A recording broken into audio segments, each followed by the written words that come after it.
Springfield man accused of killing a Douglas County woman in 2007 has now been named as the person behind the 2006 killing of a woman in Wisconsin. Authorities there say that Christopher Revac is the man responsible for the killing of 21-year-old Deidre Harm. She disappeared during a night out with friends in Wisconsin Rapids, Wisconsin.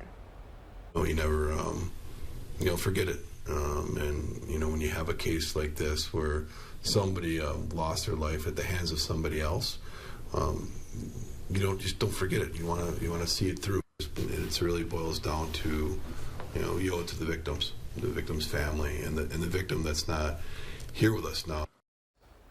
Harm's remains were found months later in the woods by hunters. Revac was a Wisconsin native, but living in Douglas County, Missouri at the time. However, investigators learned that Revac had been in Wisconsin at the time of Harm's murder for his half-sister's graduation.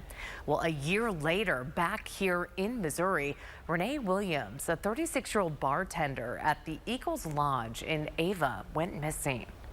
Clocked out at 1:30 in the morning. She had taken care of all the business. All the money was put away. There was nothing missing, and she just vanished from there. It wasn't until 2 years later in 2009 Revac would be arrested for Renee Williams' death. At the time, he was an EMT for Taney County and married with 2 children. Investigators with the Douglas County Sheriff's Office discovered he'd been in the bar the night of Williams' disappearance. His wife would later write a letter to law enforcement confessing to helping put Williams' body in his trunk out of fear of her husband. We were able to get a witness to talk that we didn't think we would be able to talk. We were able to get that witness away from our suspect, Chris Revac, and then in the end, eventually as we start digging into it, you look at it and now we're dealing with what's possibly a serial killer. Revac is also a person of interest in the disappearance of an Iowa TV anchor. She's pictured right here behind me, Jody Husentrut.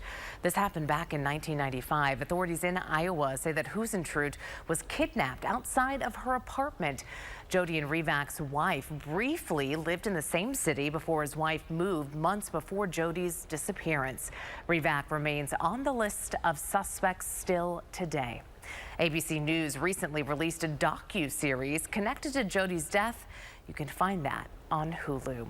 A day after his arrest in 2009, Revac died by suicide in custody.